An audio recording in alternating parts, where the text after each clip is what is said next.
누가복음 19장 9절에서 14절의 말씀입니다. 그때 예수님께서는 스스로 의롭다고 자신하며 다른 사람들을 업신여기는 자들에게 이 비유를 말씀하셨다. 두 사람이 기도하러 성전에 올라갔다. 한 사람은 바리사이였고 다른 사람은 세리였다. 바리사이는 꼿꼿이 서서 혼잣말로 이렇게 기도하였다. 오 하느님, 제가 다른 사람들, 강도짓을 하는 자나 불의를 저지르는 자나 간음을 하는 자와 같지 않고 저 세리와도 같지 않으니 하느님께 감사드립니다.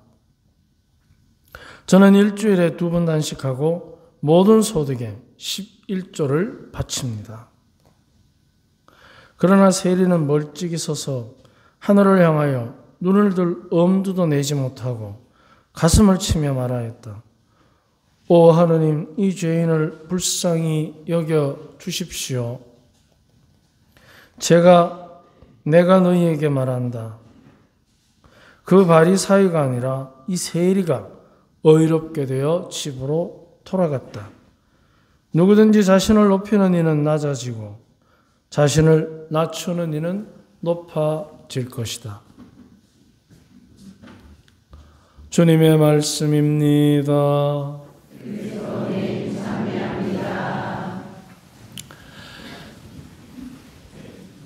오늘 말씀에 보면 기도에 관한 이야기가 나오죠. 예.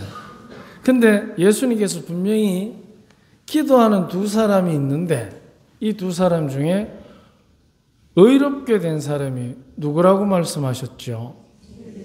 세리. 겉으로 보기에 세속적으로 비난받는 사람. 그러면 기도는 목적이 어디에 있습니까? 예수님 오늘 말씀에 의하면 기도의 목적, 의롭게 되는 데 있습니다. 그래서 기도는 안 되는 일을 되게 하고 하고 싶은 일을 되게 하는, 없는 것을 얻게 하는, 그게 주 목적이 아니고 기도는 이문이 목적이 아니라 의롭게 되는 것입니다. 어느 더운 여름날 이제 자매님 한 분이 7살짜리 딸을 데리고 있는데 주일날, 그날이 주일이에요. 오전 미사 갔다가 집에 와서 좀 쉬고 있는데 그 집 형제가 사뭇게 총무라. 그래서 전화가 왔어요. 세실이야, 신부님이 오늘 점심 드실 때가 마땅찮다. 그래서 내가 집에 모시고 갈 테니까 맛있는 것 좀 해라. 또 신부님이 세실이야 보고 싶어 한다. 그래서 이제 자매가 장을 보러 갔어요. 더운 날 장 보러 다니니까 기분이 어떻겠습니까? 룰루랄라 하겠습니까? 좀 딸내미 데리고 다니면서 성질도 좀 부리고 뭐 마땅찮은 소리를 했겠죠. 이제 신부님이 오셨어. 그래 왔는데 딸내미 이제 헬레나 보고, 헬레나 너 기도해라 이렇게. 7살짜리. 어떻게 해? 엄마가 하던 대로 하면 돼. 그래. 성부와 성자와 성령의 이름으로 하면 이 더운 날 날도 지랄같이 잡아가지고 이 더운데 시원한 거 뭐 그냥 아무거나 얼음 넣어 먹으면 되지 뭐 육수를 내가 냉수를 만들라니 뭐 아이고 더워 죽겠는데 아이고 우리 신부님도 참 지랄도 칼라로 하는 기라. 엄마가 하던 대로.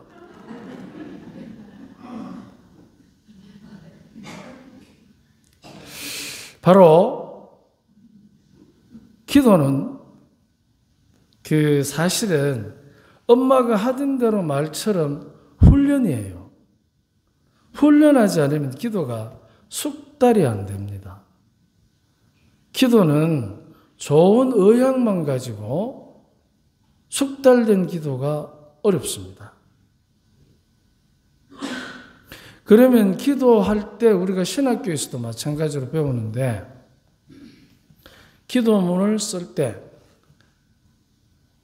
명료하고 간단하고 분명하게 지향이, 그러면 이제 기도가 딱 정해져 있어요. 교회를 위한 기도 1번, 신자들이 기도할 때.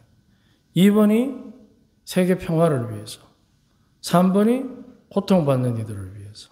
4번이 공동체를 위해서. 또는 공동체의 관심사. 그래서 군사 독재지권 시절에 2번 기도를 적을 때 이렇게 적은 적이 있어요. 주님, 우리나라가 심각한 독재 정권의 칼날 아래 서 있습니다. 많은 사람들이 민주화를 원하고 있지만 탄압과 억압으로 고통받고 있습니다. 저희들이 이 고통에서 벗어나서 민주화를 이룰 수 있도록 저희들의 정치 지도자들을 이끌어 주소서. 자, 이 기도문에 여러분은 어떻게 느낍니까?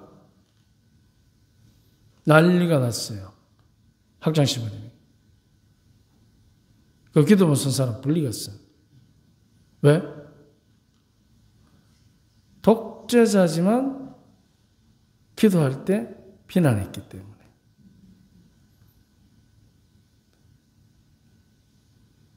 그래서 독재자 역시 하느님의 자녀입니다.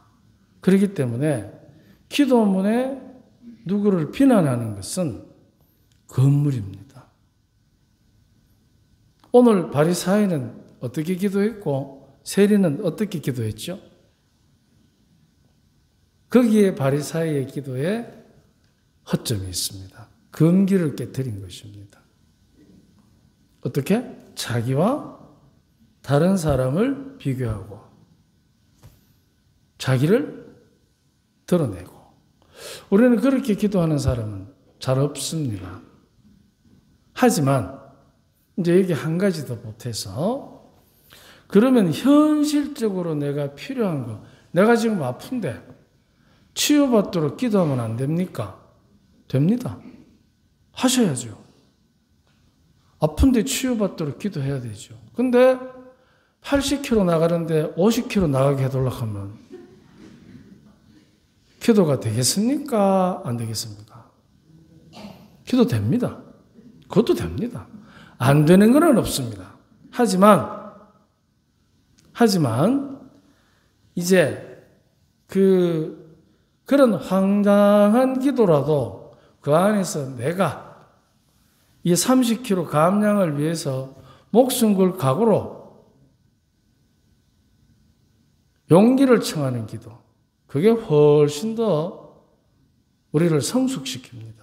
그래서 마술적인 기도가 있고 성숙시키는 기도가 있습니다. 가끔 마술적인 기도를 할 때가 있습니다.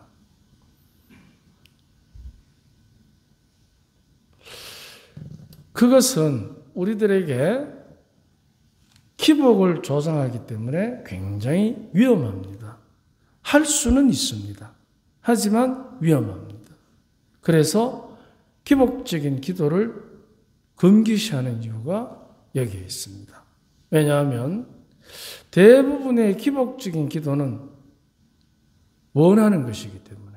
그러면 원하는 것을 중심으로 해서 기도가 계속 흘러가면 내가 지금 처해 있는 현실은 어떻게 되겠습니까? 거부하게 되는 것입니다. 그래서 우리가 감사의 기도를 먼저 드리라는 이유가 여기에 있습니다. 마술 같은 청원의 기도를 금기시하기 위해서. 그리고 지금보다 좀 더 내가 잘 살기를 바랄 때, 잘 살기를 바라는 게 죄입니까? 아닙니까? 어떻게 아닙니다. 잘 살기를 바라는 거 죄가 아닙니다. 하지만 문제는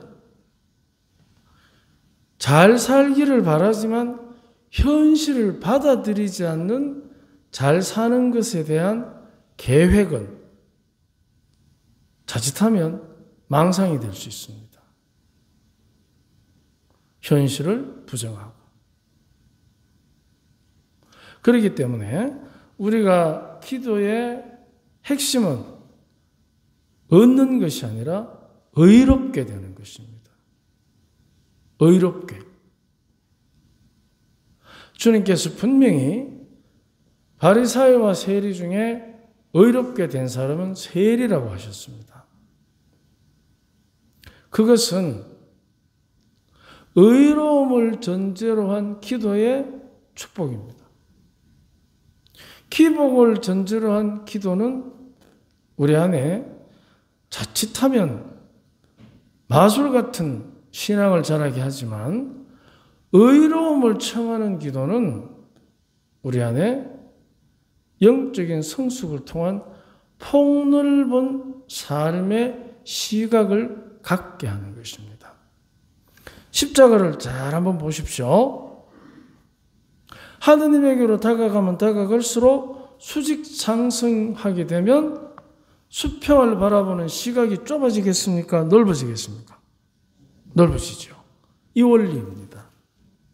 그래서 우리가 나의 의로움을 청하는 하느님을 향한 기도, 그게 깊어지고 훈련되어지고 반복되어지면 세상을 보는 시각이 넓어지는 것입니다. 어느 정도로 넓어지느냐? 마귀가 장난치는구나. 유혹하는구나. 우리는 가정에서나 직장에서나 본당 공동체에서나 유혹을 받습니다. 그래서 의롭다는 것은 사람이 겸손해지는 것도 있겠지만 겸손해지는 만큼 의로움의 축복은 악마의 계략을 깨닫게 되는 것입니다.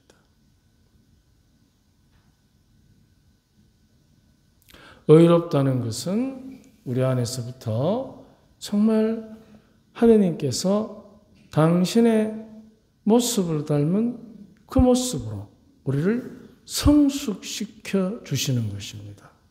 그래서 기도는 성숙의, 성장의 기도지 마술 같은 취득, 얻고자 하는 기도가 아니라는 것입니다. 기도의 첫 번째 목표는 의로움입니다. 내가 의롭게 되면 나와 함께 사는 다른 사람, 내가 사랑하는 사람들이 마귀의 유혹에 넘어가지 않고 그 유혹을 물리치고 의롭게 살아가도록 나 또한 그들에게 의로움을 전달해주는 의로운 사람이 되는 것입니다. 이것이 기도의 효과입니다. 나와 사랑하는 나의 사람들이 의롭도록 내가 의롭게 처신하는 것입니다. 우리가 의롭게 산다면 감사가 더 충만해질 것입니다. 하지만 불의하게 살면 감사가 충만한 것이 아니라 불만에 가득 차게 될 것입니다. 불만에 찬 사람과 감사가 충만한 사람에게는 분명한 차이가 있습니다. 불만에 찬 사람은 다른 사람을 의롭게 하는데 장애를 느낍니다. 하지만 감사가 충만한 사람은 자연스럽게 다른 사람을 의롭게 인도할 수 있습니다. 우리가 얼마 남지 않은 이제 사순시기가 다가오고 있습니다. 그동안 남은 시기 동안 내가 뭘 잘못했나 하고 회개하고 보석하라는 내용 속에 한 가지 우리가 잊지 말아야 할 소재가 있습니다. 그게 바로 오늘 기도의 목적인 의롭게. 내가 나뿐만이 아니라 다른 사람도 의롭게 되는데 내가 얼마나 기여를 하고 있는가? 굉장히 중요한 우리들의 영적인 성숙의 바탕이 됩니다. 나도, 너도. 그래서 우리가 의롭게 되도록 나는 얼마나 기여하고 있는가. 사순이 지나고 부활이 왔을 때 의로운 기쁨을 누리도록 이 미사 중에 주님께 간절히 청합시다. 아멘.